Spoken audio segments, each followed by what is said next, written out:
They say revenge tastes best when it's cold, but sometimes it's better served at 3 a.m. with a convoy of tow trucks. You wake up to the harsh stench of hot asphalt singeing your nose. The gravel driveway you spend $80,000 on purchased specifically to stay free of HOA control has been paved over during the night without your consent. Fence posts lie scattered like knocked out molars. Survey stakes, smashed flat. Then you find it the letter. The whole president actually had the nerve to invoice you $3,200 for this so-called community improvement and tack on monthly maintenance fees. The arrogance drips off every sentence as she explains how your rustic road didn't meet neighborhood standards. What she didn't count on was that I'm a retired commercial developer with a hidden towing agreement covering every impound lot in the county. By sunrise, every car belonging to her little HOA cabal had vanished like ghosts. Tell me, what would you do if someone destroyed your property overnight? And where are you watching from? What's your own HOA nightmare? My name's Garrett Rockwell, and 3 years ago I thought I'd stumbled into paradise. After selling my concrete construction firm in Dallas, my wife Elena and I bought our dream slice of land, 3 acres of rolling Texas hill country on the edge of Willowbrook Commons. Our house sat 400 yards back from the main road, connected by a gorgeous gravel drive that crunched under the tires like cereal and naturally kept traffic slow. Here's the detail that saved me. I purchased that access road separately, not part of the subdivision, not subject to HOA authority, entirely private. The prior owner, old rancher George Blackwood, had carved it out in 1987 specifically to dodge neighborhood politics. That extra $80,000 I paid, worth every dime. Elena, a high school principal, is grounded and practical. Her laugh alone can dissolve an argument. Our daughter Sophia was 15 then, focused on college prep and wisely avoiding teenage drama. We'd moved here for quiet, for privacy, for the kind of family life city money can't buy. Nights on the back porch listening to mockingbirds while the scent of Elena's jasmine drifted across the yard, that was our peace. Enter Vivian Ashworth, the human equivalent of a parking ticket. Imagine the most entitled real estate agent you've ever met, then multiply by 10 and hand her a gavel. That's Vivian. She tooled around in a white BMW X5 with vanity plates that read Prop Candy, and yes, she thought it was clever. She'd reigned as HOA president for 3 years, suing a dozen neighbors for infractions ranging from non-matching mailbox paint to excessive bird feeders. She literally carried a ruler in her purse to measure grass height. No exaggeration, her specialty. What she liked to call premium community management, which really meant squeezing homeowners for Eve right down while inflating property values to pad her real estate sales. She had a gift for spinning personal whims into sacred HOA covenants. The trouble kicked off one Tuesday in March. I was sipping my coffee when the rumble of heavy machinery shattered the morning calm. Through my kitchen window I saw a crew laying fresh asphalt right over my gravel driveway. The pungent reek of tar and diesel filled the air as the reality hit me. When I confronted the foreman, he waved a work order signed by Vivian, Willowbrook Grand Entrance Community Access Upgrade.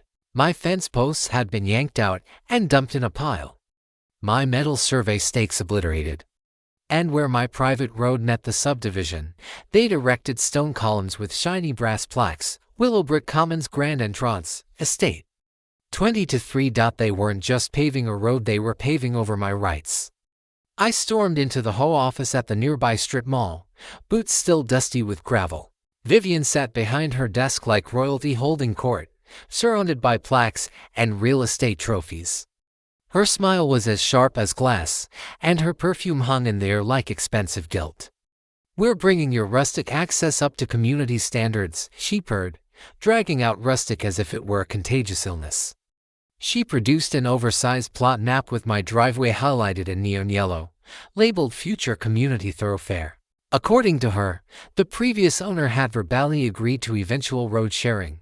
No paperwork, of course, just her word against a dead rancher's. The next day a certified letter arrived, embossed with official HOA branding, $3,200 for the road project, $85 monthly fees, and a 30-day deadline to install approved landscaping. The kicker: threats of liens and legal action for noncompliance. Eleanor was livid. I could hear her slamming cabinets from rooms away. Sophia's friends immediately treated our new asphalt like a parking lot and skateboard track, their wheels grinding beneath our bedroom windows every morning at 7. But here's what Vivian didn't realize. George Blackwood had tucked a clause into the deed that would make her lawyers regret ever crossing me. She barely had time to enjoy her victory.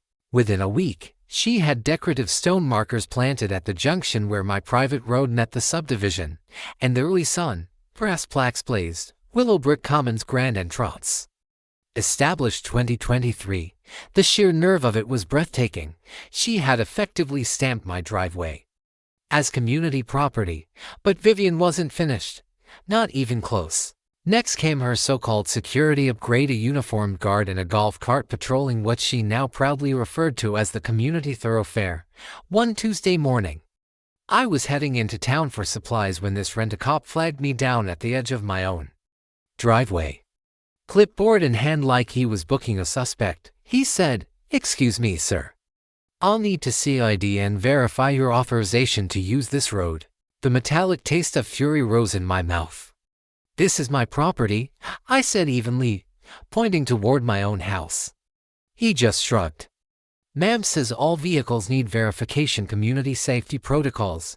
I wanted to laugh at the absurdity of being carted to drive up to my own home, but this was no joke. Back in my construction days, I'd watched developers pull this exact stunt, create a fait accompli, and use security to pressure owners into surrendering their rights. The proper word is extortion. Vivian probably called it community enhancement. The next morning, I filed a complaint with the county planning office. Here's something most folks don't realize about construction: everything requires a permit.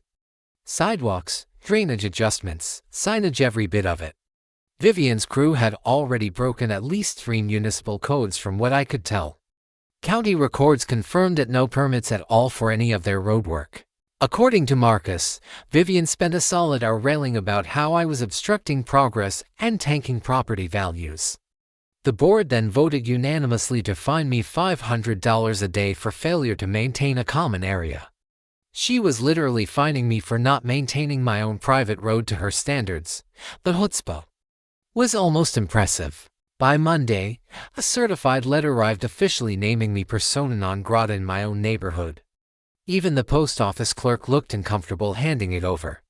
But Vivian's real offensive was still to come. She launched what she called a community awareness campaign, essentially turning my neighbors into an unpaid PR team. The message: Garrett Rockwell's gravel road endangered school buses, and his legal obstruction would drag down everyone's property values. Elena came back from grocery shopping visibly rattled. 3 neighbors had cornered her in the parking lot with concerns about my supposed legal troubles. The scent of her usual lavender shampoo was overpowered by stress sweat. "They're making you sound like some kind of criminal," she said, her hands trembling as she unpacked the bags. John M. Morrison even asked if we were having money problems and needed to sell. But while Vivian played small-town politics, I was playing a longer game. I called my old business partner, Dustin Chavez, now a traffic engineering consultant, and commissioned a professional GPS land survey. Cost of $3,200, exactly what Vivian had tried to charge me for tearing up my property. Poetic. Justice isn't free. I also reached out to Rex Donovan, a retired sheriff's deputy who moonlights as a private investigator. Rex has a knack for digging up public records that others would rather stay hidden. Within 3 days, he'd uncovered something fascinating. Vivian had been quietly buying up nearby properties through shell companies for the past 18 months. Suddenly, the puzzle pieces locked into place. I remembered prescriptive easement, the legal principle that long-term, continuous use can establish rights to property. But only after 10 or more documented years. Vivian would need proof the community had been using my road since 2013. That was impossible. I gated it every winter until 2019. And I had receipts for everything: gate installation, private property signage, snowplow contracts excluding community vehicles. George Blackwood had done the same since 1987. Vivian's historical usage claims were as sturdy as a paper umbrella in a hurricane. Then came the mini plot twist on Friday afternoon, a certified letter from Piton and Associates, ironically the same law firm that handled the sale of my business 3 years earlier. They knew I had money, which made their cease and desist letter particularly audacious. They accused me of destroying community property by setting survey stakes and threatened a $50,000 lawsuit plus attorney fees. The irony was exquisite, suing me for surveying my own land while defending the person who had actually damaged it. That weekend, Elena found me in the garage sorting documents and chuckled, "You look like a general planning a campaign." "Funny you should say that," I replied, holding up George Blackwood's carefully drafted deed restrictions, "because that's exactly what this is." Vivian had clearly decided subtlety was for amateurs. Her next tactic was straight up psychological warfare disguised as community engagement.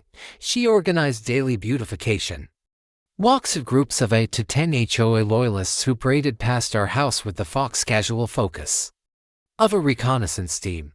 They'd linger, snap photos, point at our landscaping, and whisper like neighborhood paparazzi. The sound of camera shutters became our new morning soundtrack, replacing the bird song we'd moved here to enjoy.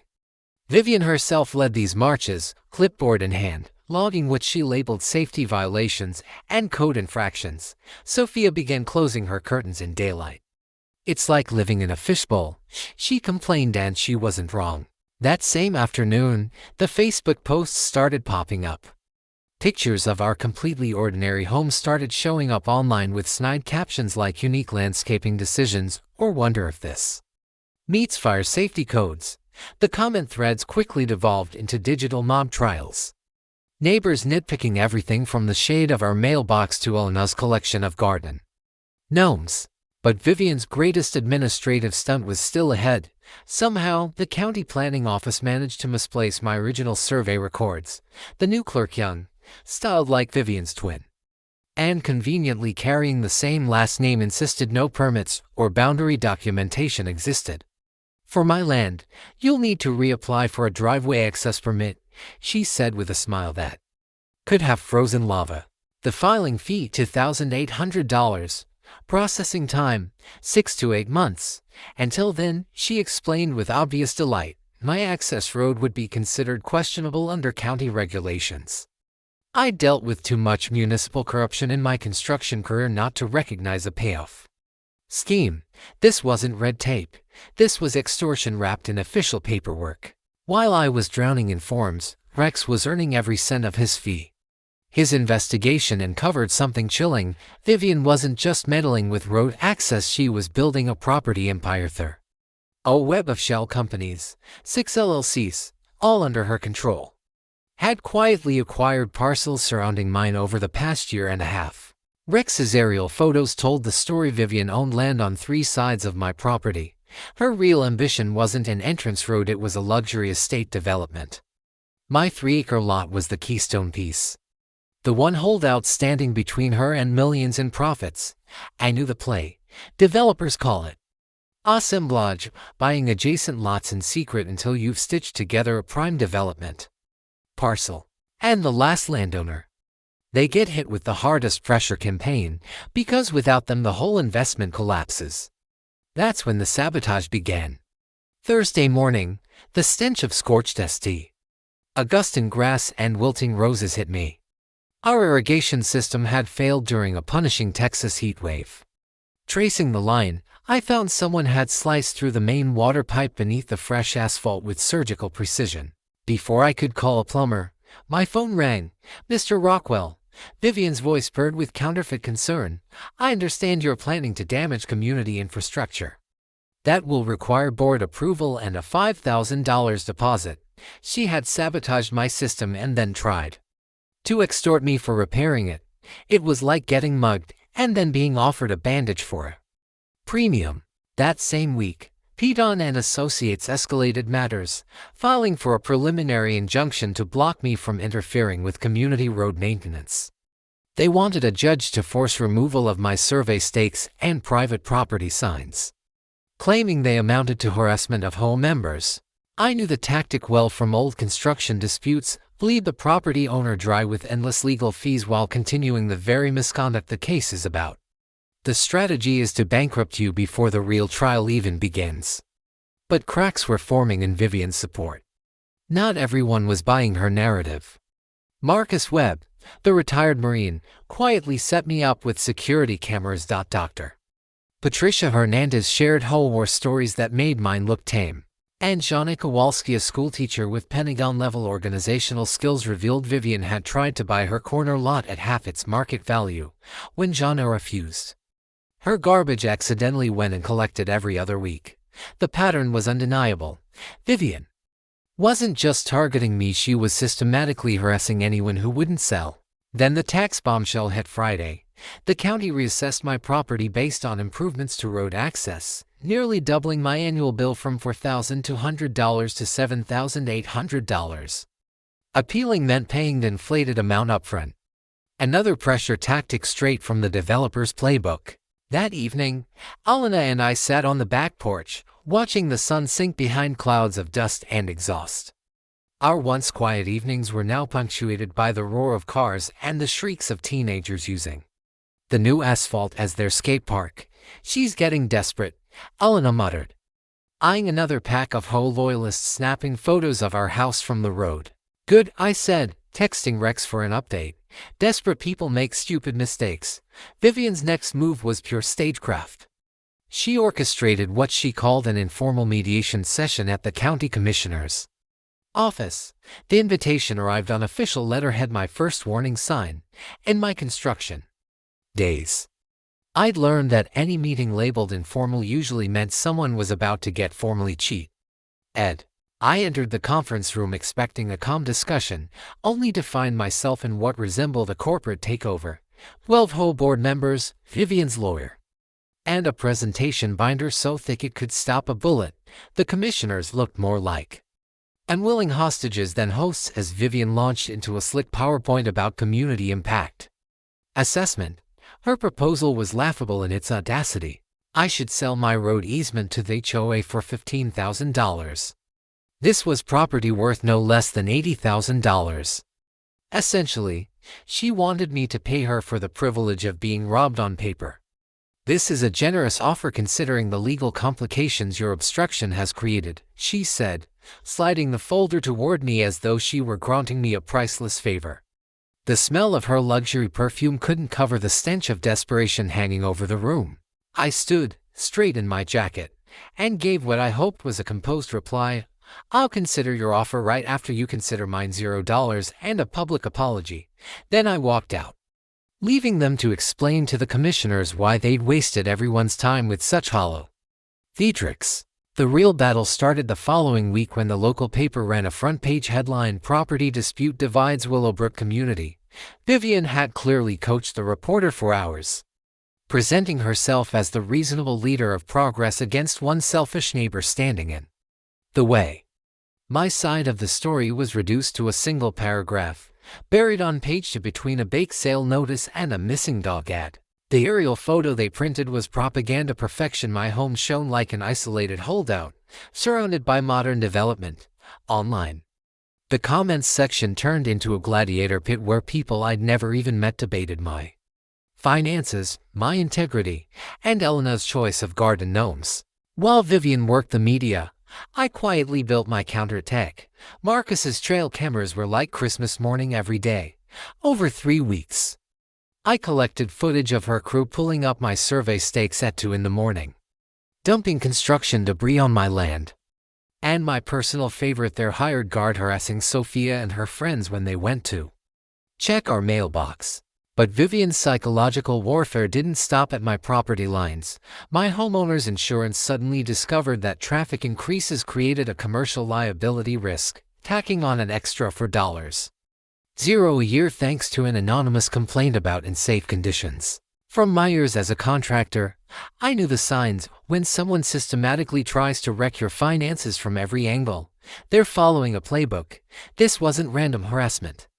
It was a coordinated strategy to force a quick sale. Then came the intimidation tactic aimed at my family. Elena came home pale and shaken after an informal chat with a school board member in our subdivision.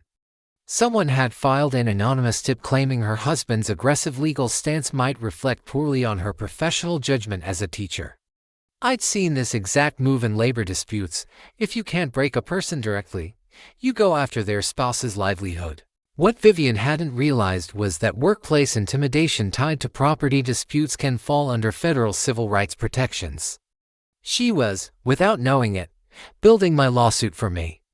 Her last desperate shot came through the City Planning Commission, a petition to reclassify my private road as a public thoroughfare. If the city succeeded, they could seize my road under eminent domain and hand me little more than symbolic compensation. Maybe $1, like those infamous cases where private land was stripped for public good. A hearing was set for the following month, giving Vivian plenty of time to stack the room with furious neighbors demanding I give up my rights for their convenience. But I wasn't standing alone. My allies had been quietly building an arsenal. Dr. Hernandez dug through property law precedents, shredding Vivian's arguments until they looked like Swiss cheese. Marcus documented every act of harassment with military-grade thoroughness. Jana launched a counter-narrative on social media, exposing Vivian's shell company land grabs, and Rex. His financial probe uncovered the fatal flaw: Vivian was bleeding money like a slashed hydrant. Her shell companies carried $340,000 in debt to multiple lenders. She'd maxed out $67,000 in credit cards. And her real estate license was under state investigation for conflict of interest violations. She was less than 3 months from financial collapse unless she flipped enough properties to cover her gambling debts. My refusal to sell wasn't just blocking her development plan, it was cutting off her last lifeline. Then came utility warfare. Anonymous complaints about my power lines allegedly crossing community property triggered an $8,500 relocation study. My internet mysteriously went out that same week, and repairs tore up sections of the freshly laid asphalt. That Friday evening, Helena found a note under her windshield at school: "Stop your husband before this gets worse." She handed it to me calmly, but I saw the fear behind her eyes. "She's getting desperate," Helena said. "Good," I replied, snapping a photo of the threat.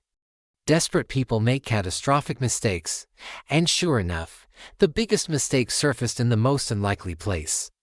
Rex uncovered our silver bullet buried in a courthouse filing cabinet that hadn't been opened since the Reagan years. The dust and mildew nearly knocked him out, but the discovery was worth every sneeze. George Blackwood, that stubborn old rancher, had been playing chess while everyone else was playing checkers back in 1987.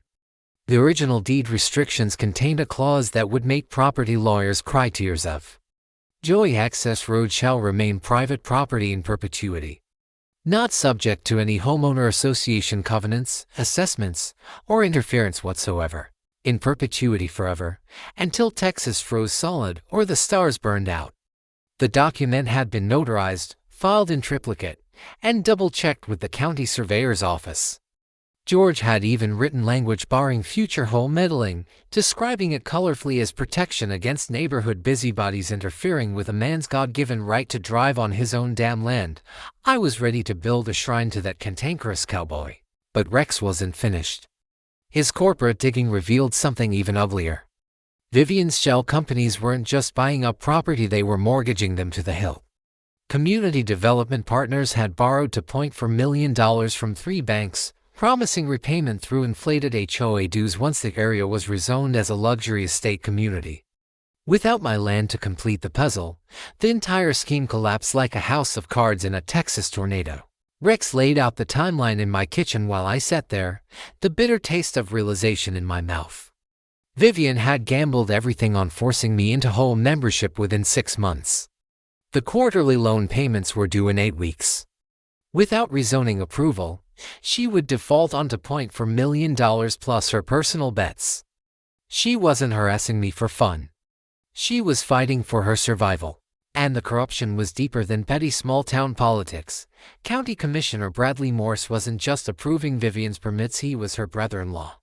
His construction firm had pocketed $47,000 in no-bid HOA contracts for emergency repairs that required permits only he could greenlight.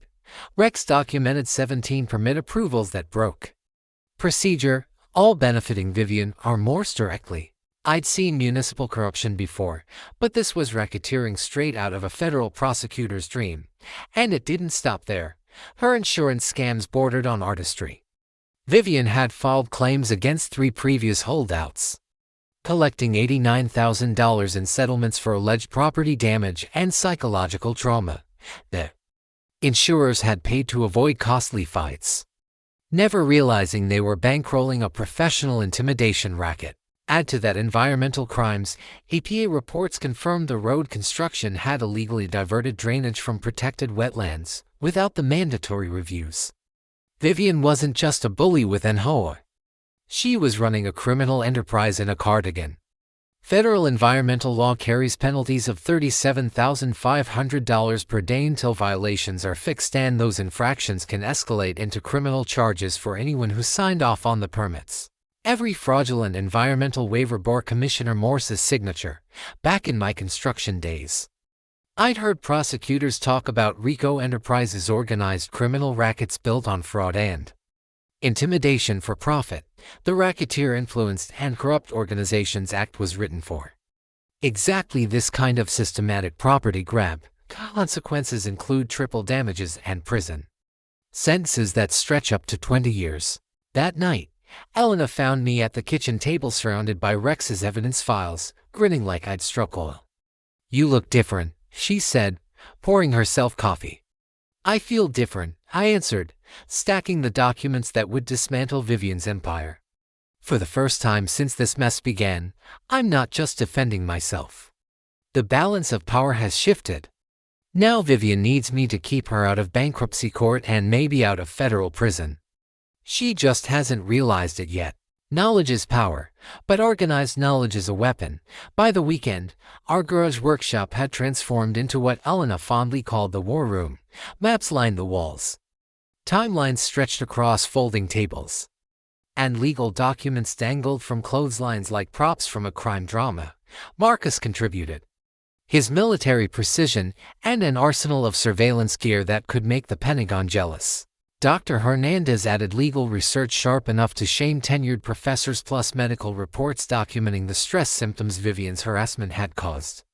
Jana showed up with her teacher's legendary organizational skills and color-coded folders that could supply an office warehouse.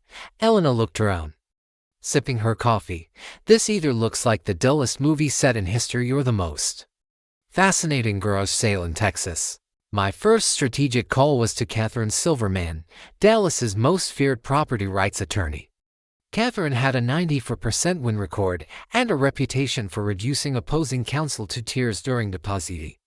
Our plan was brutally simple: file a quiet title action and a federal environmental complaint on the same day as the HOA's public hearing. "We'll flip the script," Catherine explained, "shift the burden of proof onto them while exposing the fraud. By the time they know what hit them, they'll be answering criminal charges instead of attacking your deed." The evidence compilation alone took 3 days. Rex delivered 847 photos, 23 hours of video, and 156 documents that mapped out harassment and illegal land grabs with prosecutorial precision. The escalation timeline looked like a shark's jump trail, irresistible to federal investigators. Most people don't realize what slap suits strategic lawsuits against public participation really are. Intimidation tactics disguised as litigation, meant to drain opponents financially rather than win in court. Texas law has some of the toughest anti-SLAPP statutes in the country, with mandatory attorney fee awards for victims. By definition, Vivian's campaign qualified, which meant she'd end up footing my legal bills when this was over. Catherine's financial counterstrike was brilliant. We filed a property damage claim against the HOA's liability policy, forcing the insurer to investigate. When insurance companies discover hidden risks or fraudulent filings, they revoke coverage retroactively, leaving board members personally responsible for judgments. At the same time, our public relations offensive rolled out. John and Elena launched the Willowbrook Property Rights Alliance Facebook group, pulling back the curtain on Vivian's shell company acquisitions. Dr. Hernandez drafted posts on HOA abuse that read like scholarly essays but hit like sledgehammers. Marcus provided his perspective on rules of engagement, showing how Vivian's intimidation tactics violated every principle of proportional conflict. Within 2 days, 127 residents joined, sharing their own stories of HOA harassment and shady financial dealings. And then came my ace in the hole, Jake Morrison, owner of Morrison Recovery Services. Jake specialized in HOA towing contracts and knew every backroom player in the business. When I explained my situation, his weathered face broke into a grin that would scare a rattlesnake. "That woman owes my company $12,000 for unpaid towing," Jake said, flipping open a file of invoices. "Been trying to collect for 8 months. You know what that means?" I did. Mechanics liens outrank most debts and can force the sale of assets to pay contractors. Jake's claim alone put the HOA's common areas at risk and unraveling thread in Vivian's entire financial web. The neighborhood resistance spread like a suburban spy network. 5 neighbors volunteered as early warning scouts monitoring home meetings, permit filings, construction projects, and online smear campaigns. Marcus set up encrypted communications with military-grade security. Dr. Hernandez recruited allies inside the planning commission and school board officials already tired of Vivian's corruption. A wetland specialist confirmed EPA violations serious enough to spark a federal investigation. And then there was Sarah Sawyer, an investigative journalist with a reputation for shredding corrupt real estate empires. Her pitch was irresistible. HOA president's secret empire built on harassment and fraud. Sarah promised to hold her story until our legal filings dropped, but once it did, Willowbrook would never look the same. Dr. Hernandez's psychological profile of Vivian was both chilling and fascinating. She displayed all the hallmarks of a classic narcissistic rage spiral, her hostility intensifying whenever her authority was challenged. The prognosis was grim. Vivian was likely to escalate into property destruction, or even physical confrontation before she'd ever concede defeat. We need to prepare for her to completely lose control. Drive. Hernandez warned during our final strategy session. Narcissists who feel publicly humiliated often become dangerous. Catherine's legal maneuver was brilliant in its subtlety. We filed the initial court documents but didn't officially serve the HOA, creating the illusion that I'd back down. The goal was to draw Vivian into becoming even bolder and more reckless, giving us more evidence before launching our synchronized legal, media, and enforcement offensive. That Thursday night, I stood in our makeshift war room, surrounded by proof of Vivian's wrongdoing. Feeling like a general awaiting battle, I felt Elena's hand rest gently on my shoulder, anchoring me to what truly mattered. "Ready?" she asked softly. "More than ready," I said. "My eyes on our plans. It's time to end this." Vivian's desperation took on new heights the following Tuesday. Just after midnight, the rumble of unmarked trucks jolted me awake.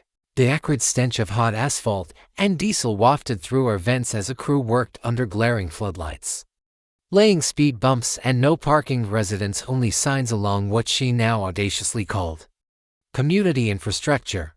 Marcus's cameras caught every detail in crystal clarity: license plates, faces, and Vivian herself directing traffic like some suburban construction boss. Her scheme was obvious: make permanent changes, then argue my resistance proved I wasn't a real community member entitled to road access. The footage was almost comedic. Vivian in a pink tracksuit and designer sneakers barking orders at 2:00 a.m., while neighbors' porch lights flicked on like stage spotlights. She looked like a reality TV star having a very expensive breakdown. But her next move crossed a line I hadn't expected, even from her. That Thursday afternoon, while Elena was loading groceries at the school parking lot, Vivian approached with the slick grin of a used car salesman about to close a deal. "Elena, honey," she cooed, her voice syrupy with false concern. "I know this whole situation has been stressful for your family. I'd like to offer you $25,000 in cash for your inconvenience if Garrett drops this ridiculous lawsuit." Bless her, Elena had the presence of mind to start recording. What she captured was dynamite, Vivian openly admitting the funds came from the Community Improvement Fund money Rex had already traced as embezzled HOA dues. Vivian was literally trying to bribe us with stolen funds while confessing to crimes on camera. Think about Sophia's college fund, she pressed, oblivious to the phone recording her. This legal mess could drag on for years and cost you everything. Elena's answer deserved a standing ovation. The only thing costing us everything is dealing with criminals who treat private property like their personal piggy bank. Meanwhile, Rex's digging into Commissioner Morse was paying off, the building inspector who'd approved Vivian's permits had never once set foot on the site. The approvals had been rubber-stamped via email using backdated digital signatures. When the state attorney general received Rex's file, they launched a formal investigation that promised to make Morse's life very uncomfortable. Vivian's harassment campaign evolved into full-on psychological warfare reminiscent of Cold War spy tactics. Anonymous flyers appeared on windshields accusing me of running an illegal business. From home, baseless complaints flooded the fire marshal's office, claiming I stored hazardous materials. Apparently, my workshop tools counted as industrial equipment in Vivian's imagination. Someone even filed a false report with Child Protective Services, forcing Elena to miss work for a home inspection that turned up nothing.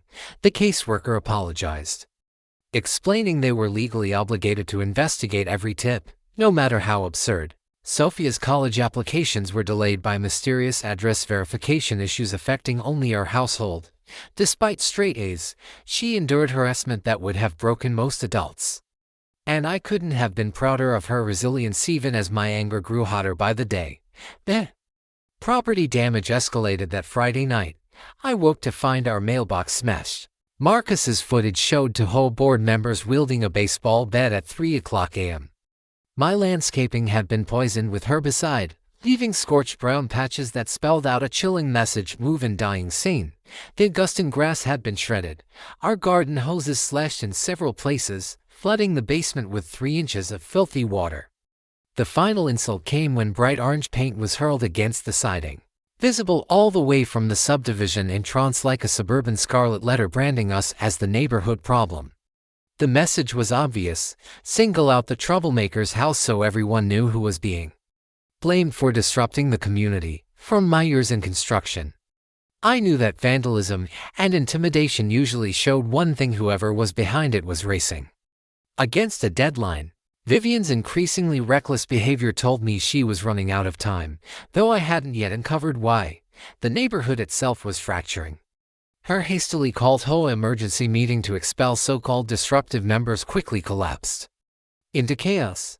Dr. Hernandez demanded financial transparency. Marcus openly challenged the board's fabricated fines. And Jeanette's questions about the shell companies left the treasurer fumbling for excuses. 3 families formally withdrew from HOA membership that night, citing financial irregularities and harassment. The cracks widened as more residents realized they could walk away from Vivian's rules simply by refusing to pay assessments. Meanwhile, the social media war reached a fever pitch. Fake accounts spread lies about us. Eleanor received anonymous threats about her job and our safety. And Sophia was bullied at school by kids parroting their parents' hostility. But underneath the ugliness, something positive was emerging. Law enforcement was finally taking notice. The sheriff's deputy who witnessed the mailbox attack filed a full report and ordered more patrols. He recognized several of Vivian's allies from prior domestic violence calls, which explained their comfort with intimidation. That Saturday evening, I stood on the back porch watching another security patrol creep past, cigarette smoke drifting over our property like a territorial warning. Elena slipped her hand into mine and whispered, "She's going to try something bigger. I can feel it."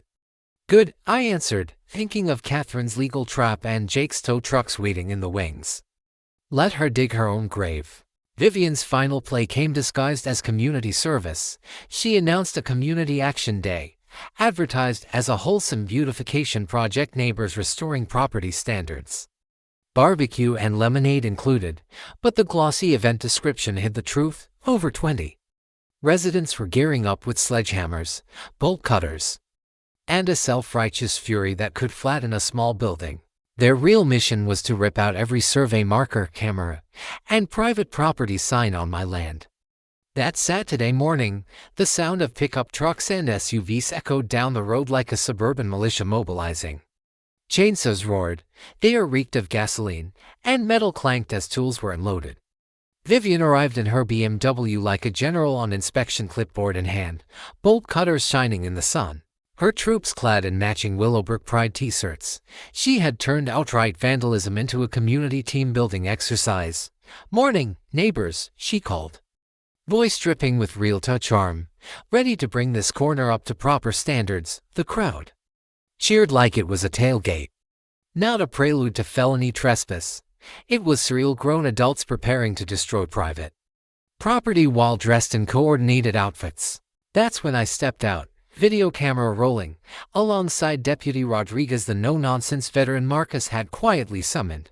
For 3 weeks, Rodriguez had been documenting Vivian's escalation. His arrival instantly shifted the mood from pep rally to standoff. "Step back from the property line," Rodriguez ordered, resting a hand on his radio. "This is private land, and you're trespassing." Vivian's reaction was pure performance. She gripped the bolt cutters like a weapon, screaming about harassment of tax-paying citizens while her followers shuffled uneasily. Incredibly, she accused Rodriguez of being in my pocket, forgetting that in Texas, questioning a deputy's integrity is about the fastest way to lose an argument. "This man is destroying our community," she shrieked, pointing at me like a deranged conductor with her bolt cutters. "We have every right to defend our property values." Deputy Rodriguez's patience wasn't infinite. The moment Vivian stormed onto my property with bolt cutters in hand, screaming threats, he decided the line had been crossed. The sharp snap of handcuffs cut through the silence as she and 2 of her most eager volunteers were cited for criminal trespass. But this was where Vivian's carefully planned PR strategy imploded. She had invited a local news crew expecting a heartwarming story about community volunteers being blocked by a selfish homeowner. Instead, hammers rolled as she was arrested mid-rant, clutching bolt cutters and shouting about property rights. Reporter Sarah Sawyer, who had already been digging into the corruption angle, conducted interviews with both sides. But her real focus was on environmental violations and city-level misconduct. Vivian's on-air meltdown, where she openly admitted to forcing property sales and coercing non-compliant residents, was practically a gift trap present for federal prosecutors. The footage of her uniformed volunteers vandalizing private property while brandishing professional tools was unintentionally hilarious. Nothing screams grassroots movement quite like matching t-shirts and demolition gear.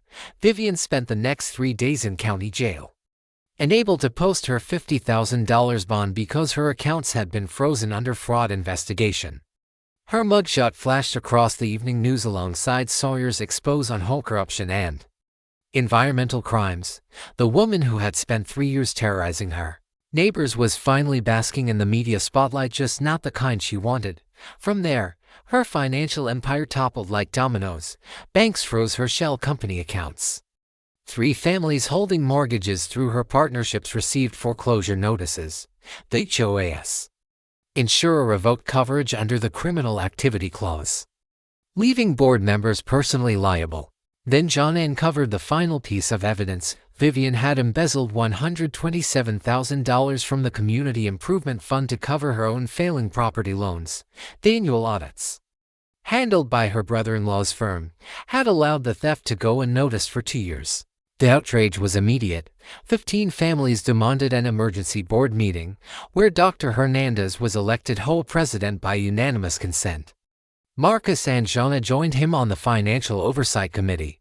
Their first official act was issuing formal apologies to harassment victims and instituting strict transparency for all spending. Meanwhile, federal investigators were circling. The FBI's Financial Crimes Unit opened a case after reviewing EPA referrals.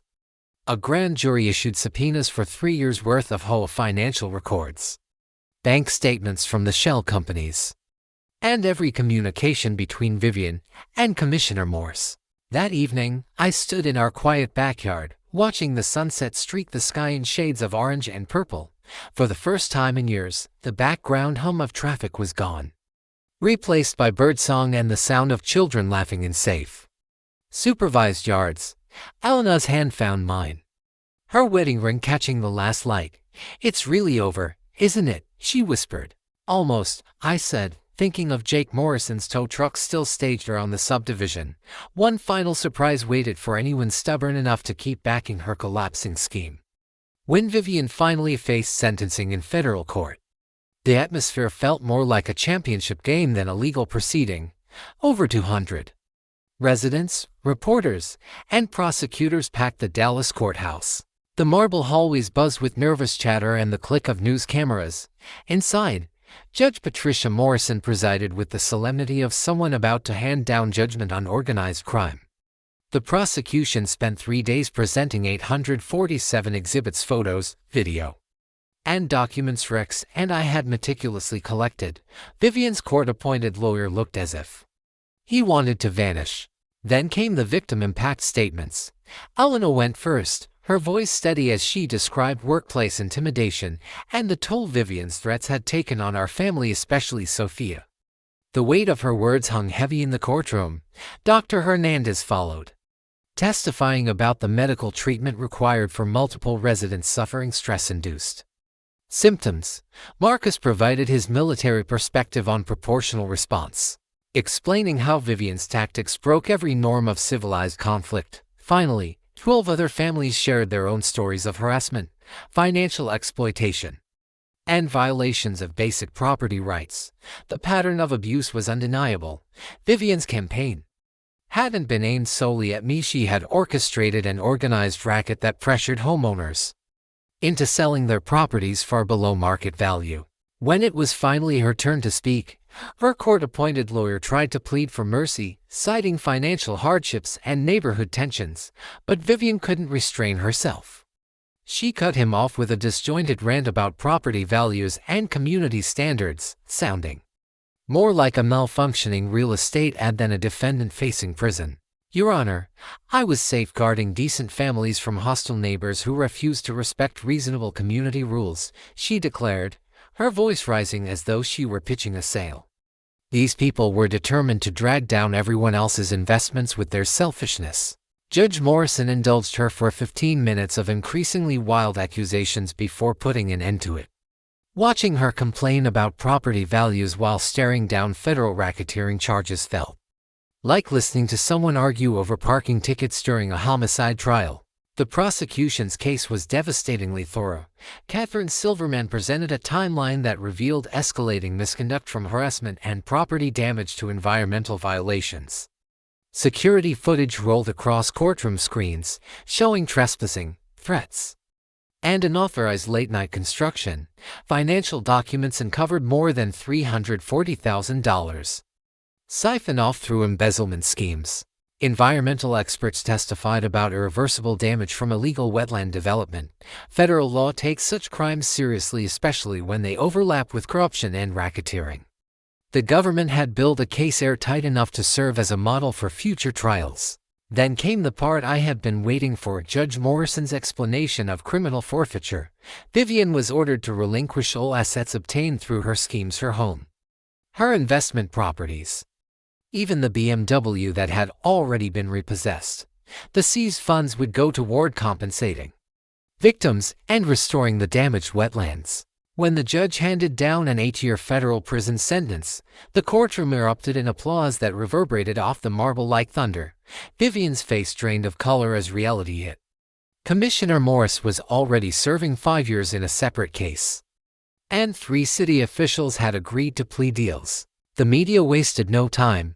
Sarah Sawyer's live broadcast reached over 2 million viewers in Texas, detailing how a single homeowner's documentation exposed a web of corruption and environmental crime. National outlets picked up the story as a landmark case of HOA abuse, environmental protection, and citizen perseverance. The victory went beyond anything I had imagined. Federal court mandated $2.1 million for wetland rehabilitation, paid through forfeited assets. My land would now serve as the northern boundary of a newly protected wildlife corridor. The EPA even announced it would use our case as precedent for prosecuting future environmental crimes involving municipal corruption. On the property rights front, Rockwell v. Willowbrook Commons HOA became a legal milestone, destined to be cited in classrooms and courthouses nationwide. The Texas legislature began drafting the Property Owner Protection Act. Inspired directly by our ordeal, Judge Morrison's closing words carried the weight of constitutional finality. This case highlights the dangers of unchecked authority and systemic neighbor harassment. Mr. Rockwell's persistence and documentation protected this community from years of further abuse. Let this sentence serve as a clear warning: property rights are not negotiable in this country. The financial fallout was equally decisive. Civil suits awarded me $480,000 in damages and legal costs. RICO treble damages apply to every documented instance of harassment and destruction. The HOA's insurer was forced to pay additional environmental restoration costs. As U.S. Marshals escorted Vivian away in cuffs, she still clung to her fantasy, whining to cameras that she'd only been protecting property values. Her final words were as pathetic as they were predictable. "This is all his fault," she said, pointing at me like a spoiled child caught stealing cookies. Outside, Elena and I stood beneath the warm afternoon sun, surrounded by friends and neighbors who had endured this battle alongside us. Justice had never tasted so sweet. "Ready to go home?" Elena asked, squeezing my hand. "More than ready," I replied, picturing the quiet gravel road awaiting us. "Let's celebrate freedom. Justice is best when shared with those who deserve it." That's why I donated $200,000 of the settlement to establish the Willowbrook Veteran Scholarship, supporting military families in our community. Elena joined Dr. Hernandez and Marcus on the scholarship board, transforming what had started as an alliance of survival into a partnership for meaningful change. The first scholarship recipient was the son of a neighbor who had stood with us from the very beginning. Watching that young man accept his check while his veteran father wiped away tears in the community center made every sleepless night and every legal bill worth it. Elena's homemade cookies filled the air with a sweetness that matched the atmosphere of relief. The environmental restoration exceeded all expectations. Within 6 months, crews completed the wetland recovery project ahead of schedule and under budget. Today, Miller's Creek is a thriving habitat, with rare painted buntings returning after decades of absence. Their morning songs drift across our property, replacing the roar of Vivian's bulldozers with nature's triumphant chorus. My old gravel road became part of the restoration effort, repurposed into a low-impact nature trail that links the subdivision to the new wildlife preserve. Families now stroll the very path Vivian once tried to take from us, stopping at educational signs paid for with her forfeited assets that explain environmental conservation and property rights. The irony couldn't be sweeter. Sophia earned a full scholarship to the University of Texas Engineering program after her award-winning essay on standing up to bullies and defending what's right won a statewide contest. Watching the wetland rehabilitation inspired her to pursue environmental engineering.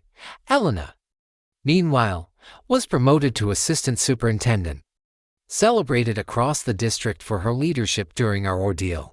The Alaskan vacation we postponed throughout the legal chaos was finally made possible thanks to fees from our documentary appearance, sitting by a river while grizzly bears caught salmon, listening to Elena's laughter echo through untouched wilderness as Sophia mapped out her college courses. It felt like the perfect reward after years of suburban warfare. Even the property market confirmed our victory. Our home's value rose by 45% after corruption was exposed and the wetlands restored. Neighboring houses appreciated, too, thanks to their proximity to the new wildlife corridor. The area even rebranded as the Willowbrook Conservation Community, a name that carried genuine meaning instead of empty real estate marketing. The broader legal impact was just as powerful. The Texas Property Owner Protection Act, born from our case, passed with bipartisan support. The law now requires HOA letters to carry $2 million in liability insurance to cover officer misconduct, creates a state property rights ombudsman, and makes harassment campaigns against homeowners a criminal offense. Vivian's destructive legacy ended up becoming the backbone for protecting families across Texas. Jake Morrison's towing company boomed, growing 300% after becoming known for his HOA accountability services that keep corrupt boards up at night. Sarah Sawyer's Emmy-winning documentary Neighborhood Nightmare reached 15 million households and inspired property rights reforms in a dozen states. Willowbrook itself transformed dramatically. Dr. Hernandez won the HOA presidency with 89% of the vote, ushering in transparency by publishing monthly budgets online. Annual dues dropped from $2,400 to $400 once corruption and kickbacks were eliminated. Marcus and Rex started a private investigations firm that has already helped 37 families fight abusive HOA letters across Texas. Families who nearly lost their homes to Vivian's foreclosure schemes used restitution funds to keep their properties. Vivian's former mansion was turned into a community center that now hosts conflict resolution training, a fitting example of turning criminal real estate into public good. Our third annual Freedom Road Festival drew more than 500 attendees from all over Texas. The smell of barbecue filled the air while kids laughed in bounce houses set up on the very spot where Vivian's guard once harassed visitors. Now Anna and I are planning semi-retirement, possibly consulting with families dealing with similar HOA nightmares. Rex is already digging into corruption in 3 more Texas towns. And we joke about starting a traveling property rights road show. Hearing children's laughter mingling with birdsong along our restored gravel path perfectly captures what we fought so hard to preserve: the peace, the freedom, and the joy of community. So, do you have your own HOA nightmare? Share it in the comments below. Your story might be exactly what someone else needs to hear to know they're not alone. And don't forget to subscribe to HOA Stories for more David vs. Goliath battles over property rights. Next week, I'll share the tale of Margaret Thompson, a 72-year-old grandmother from Oregon who used an old medieval property law adverse possession to claim her corrupt city council's parking lot. Because sometimes the best revenge is not just living well, but documenting everything. Remember, HOA dues aren't their personal piggy bank. Renewable energy installations are legally protected in most states. And persistence always outlasts petty tyrants, especially when you have the receipts. Drop your HOA horror story in the comments. And stay tuned for more tales of neighborhood justice and caring conflicts turned upside down.